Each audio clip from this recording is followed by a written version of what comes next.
The next talk, the most comfortable luggage trays in long-range trains at the German railway by Hexchen, who is an enthusiastic railway traveler. So we had one of those about uncomfortable seats, but about comfortable luggage trays, I haven't heard anything like that.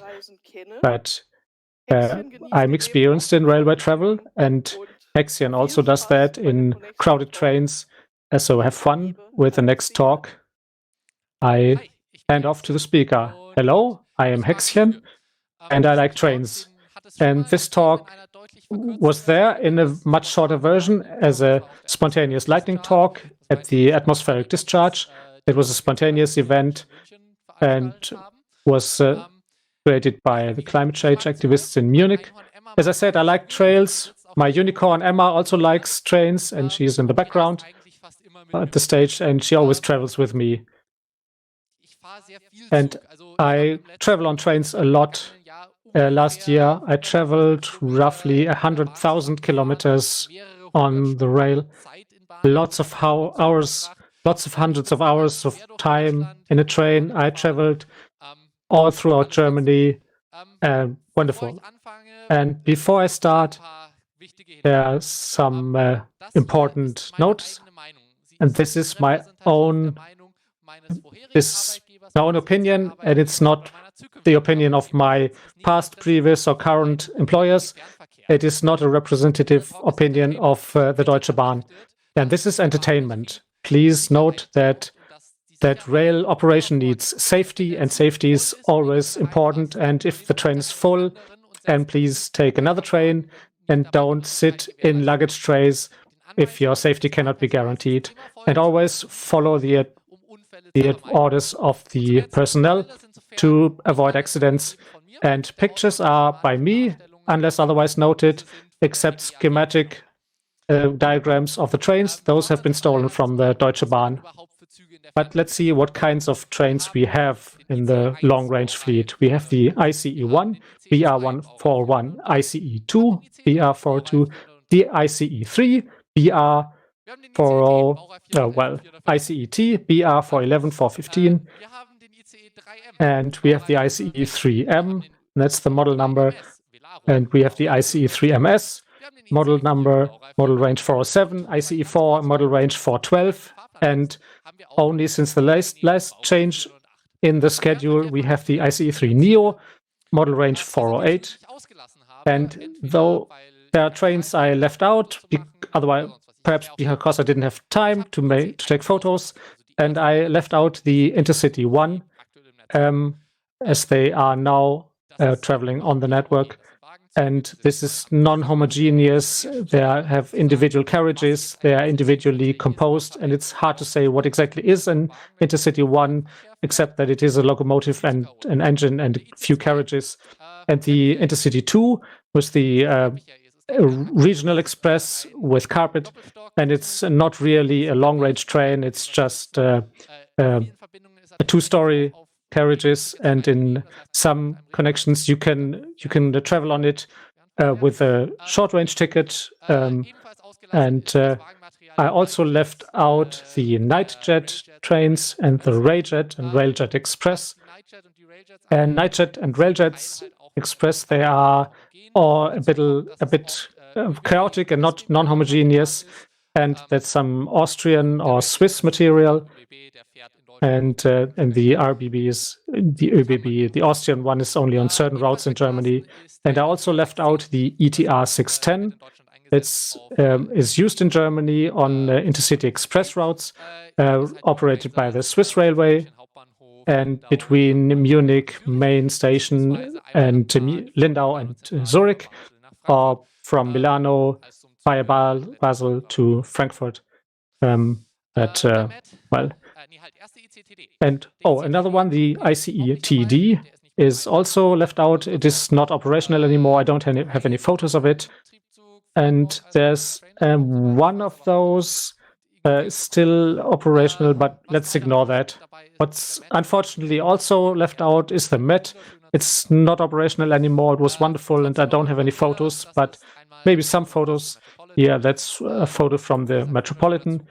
A very nice train, very comfortable seats, and you don't really need any luggage trays.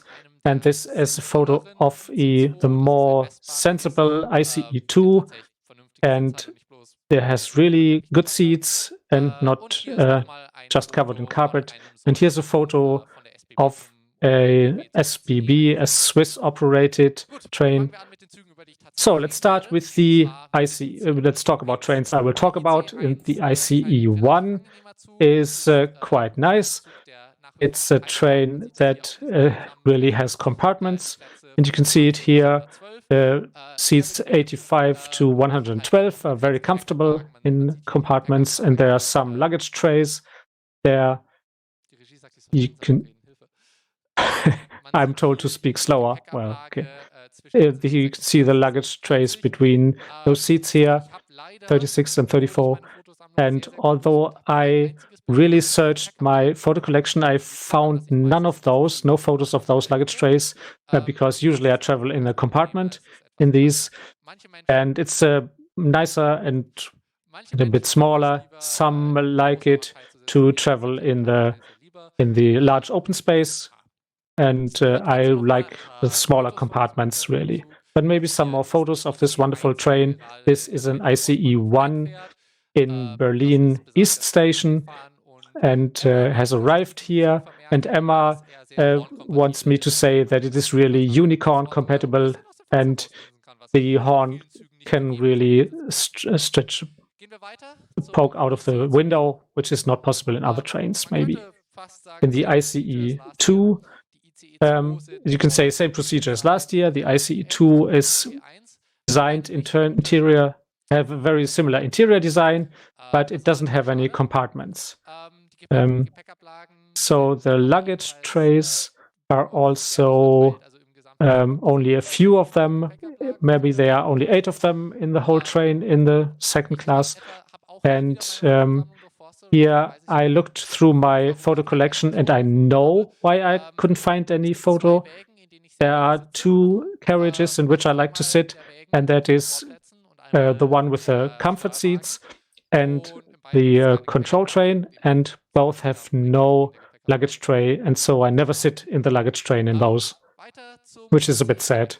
The ICE3, that's the model range 403, and the previous trains also don't have their original design anymore. They have a new design now, and the ICE3 has a really wonderful feature you can't really see here, but the lower one of the 2 parts here doesn't also contain the control seat, but behind that there is the panoramic lounge, where you can directly look at the driver while he's working. It's also a quiet area, and the lighting is a bit dimmed, is a bit lower, and there are very comfortable luggage tray seats there. But what you have to take care of in the lounge is that it's sometimes reserved for colleagues who are traveling.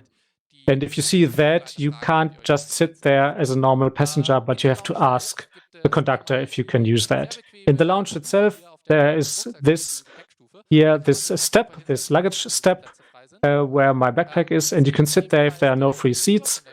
And directly opposite the luggage step, there is my bag and my other backpack. There's this little table, and you can also sit there. You have to be a bit taller for that, otherwise your feet will dangle far above the ground. But from Munich to Berlin, a 4-hour trip, I have been sitting there, and it's quite comfortable.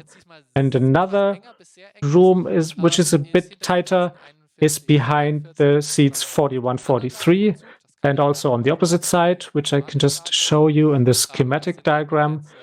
Those are the seats 45 and 47. And there's a little bit of room there, and you can sit down there fine. And there are also the luggage trays. But honestly, if you have alternatives such as the luggage step or the wardrobe in the lounge, that is a lot more comfortable. So let's go on to the ICET. And I have something very special here. And that is, I have a video.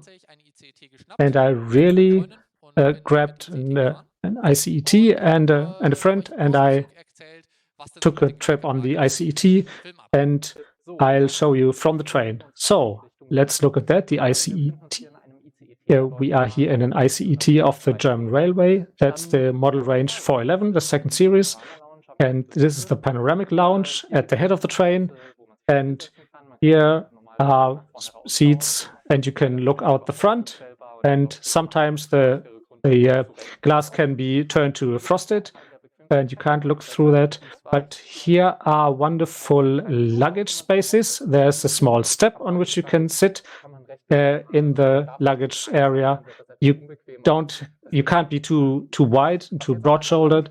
Otherwise, it's quite comfortable. But what is really interesting in the lounge, and sometimes it is reserved for colleagues of employees of Deutsche Bahn, but otherwise you can sit in the door area, but only if that's possible without safety risks. But safety is always a priority.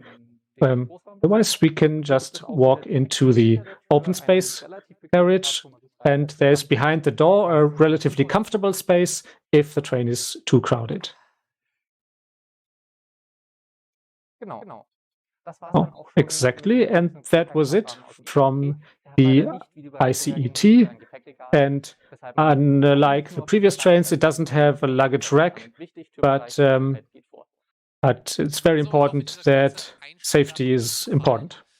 I hope you liked that little video. I put a lot of effort in there. I took a lot of takes of that video. I want to thank all the staff members of the ICE who were very helpful and allowed me to go into the compartments after I asked them kindly. Let's continue with the ICE 3M. It's a little bit special. It has an electrical train compartment, and it is allowed to travel through the Netherlands and Belgium. It's same procedure as last year. There are a few changes. For instance, not every carrier trains belong to Germany. Some of them belong to the Nationale Spoorwegen for the Netherlands, that you can recognize by that logo. And what's a little bit different on these trains as well is they burn. There were a few incidents. The last time was a few weeks ago. One of the ICE 3 is caught fire. Well, the next ICE 3 is the Velaro. It's the ICE 3S, dubbed Velaro. Unpopular opinion, I don't like these Velaros. If I approach a Velaro,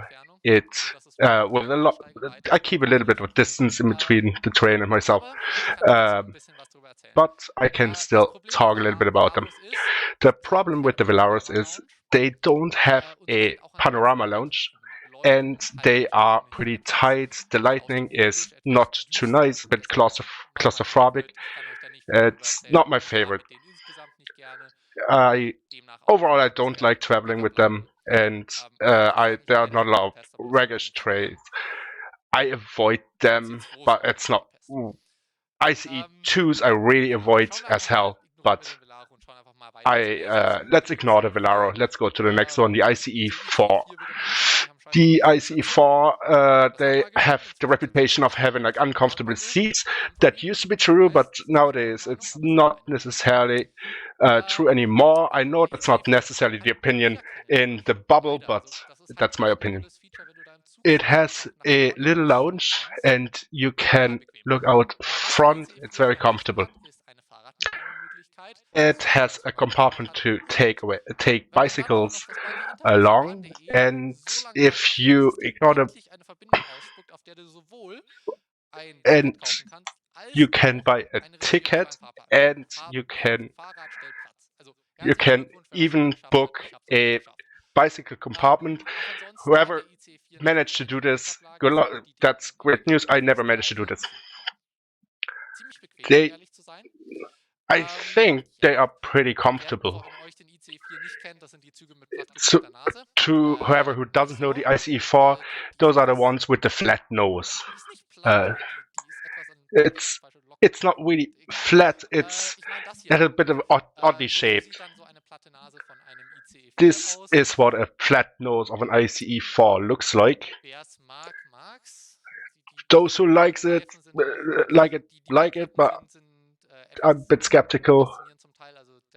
The strip is a bit weird. It goes over a hedge in red, then it changes to green, and then it turns red again. The stripes are not glued there in a clean way. Now we're approaching us to the newest train, which is the ICE3 Neo. And the ICE3 Neo, I also took some time to, like roughly after 3 weeks after it showed up on a regular schedule, and I traveled a lot with the trains, and I took this movie. And this is the end carriage of the ICE3 Neo. What we can see, unfortunately, there's no lunch anymore, but we can see a large luggage compartment, respectively a bicycle compartment, and you can store your bikes here, which is, as if it's not overloaded, you can easily take a seat here. In the wagon 26, you can see the board restaurant, and there are a few second-class seats. And if you there are two ideal luggage compartments. You can sit here, it's rather comfortable, there's a little bit of leg room, you can even take some luggage. And then back 25 there's the family compartment, and it can be a bit louder, but here there's a luggage compartment where you can put in more. They are available across the train, and at the bottom you can take a seat. They are slightly tighter, but it's still, if there's nothing else available, you can sit like this or you can lie down. And what else is available on the other side? On the opposite side, there's a pram space, and you have to be careful because it is designed for prams. So if there's somebody coming in with a pram or stroller, you have to make room. Now we have the old style racks, and they got more comfortable than the older version, and you can sit here rather comfortably, even though here I'm gonna hit my head a bit, but I can turn around and I can work with a laptop computer. And I hope you liked that video. There were plenty of outtakes which I'm gonna share on social media soon. If you are following me, have fun with the outtakes. If you're not following me, good luck finding me. And the information for the traveling guests. This talk would not have been possible without the Deutsche Bahn and their trains, and they would not have been possible without me finding the courage at the other lightning talks. Thank you to the Fireshonks that I am allowed to sit here on that stage. Thank you very much, Evelyn, for helping me recording the videos. That would be my talk.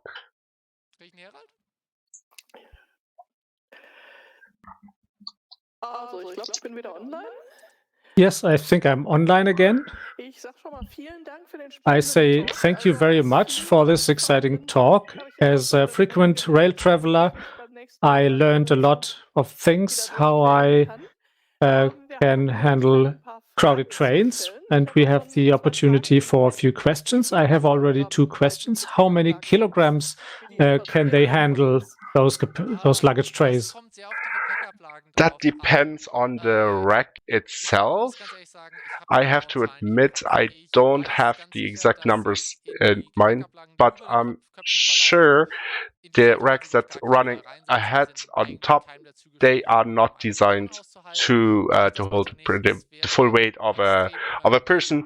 Please don't do that. It would be very uncomfortable if something breaks. The other racks, if you're like heavy, like 160 kilos, don't put on top of them. But usually they should be strong enough to hold a grown up. But please don't hold me accountable if you're kicked out of the train. Another question is about your personal preference. What is the most comfortable ICE and which luggage tray is the best? The best ICE and the most comfortable, I prefer the ICE 3 because the seats are very comfortable. It's very nice to sleep. They are similar to the seats in the ICE 4, and there will be people who don't like that opinion. And the ICE 3 has the best options to avoid and you can find a lot of different racks. And if the glass is clear, you can even see the driver. The question, I'm not traveling on the ICE often, but if the train is crowded, the luggage trays are never empty. On the contrary, it's often a problem to stow your luggage. From personal experience, it really depends on the train and on the kind of racks in use. But overall, the occupation of the train is also affecting the occupation of the racks. And a lot of travelers are not very efficient, so they don't tend to spread across all the train. So it can be worth to instead of staying in the compartment you stepped in, to really go across the train and go to the end, to the beginning or the end of the train, especially on a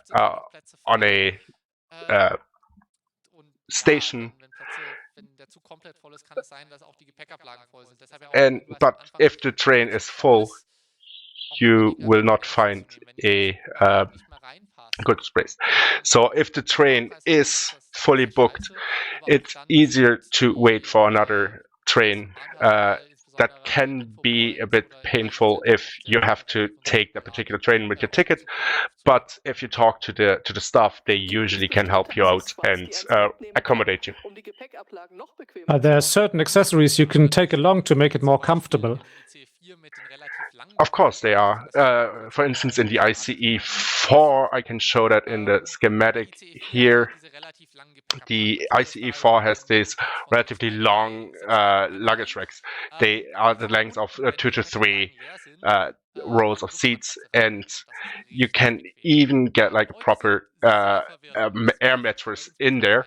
It confuses the other travelers, but especially for trains that go across Germany, from Berlin, Herford, Frankfurt, Stuttgart, Munich, traveling all night long, it's really worth the hassle and just lie down there and sleep. So something I don't quite understand that. What about the upper stories of the upper floors? So I think you answered that. Yeah, the overhead racks. Please don't sit there. Don't do that. Yeah, that was very exciting. I don't have any more questions right now. So are there problems with the personnel that they complain if you use the luggage areas? Sometimes the staff, if the train is full, the staff may ask you to move and free up the rack. If the safety allows, you can sit in the door areas. It's less comfortable, and if during the stops you have to make room for the people who step in and step out. But as a last resort, it's a very good resolution. But overall, the staff is usually pretty relaxed when it's full, and they ignore these little small things sometimes. Yeah, as I said, very exciting, and I don't have any more questions, and I thank you very much for these interesting insights and the great ideas for rail travel to make it more attractive.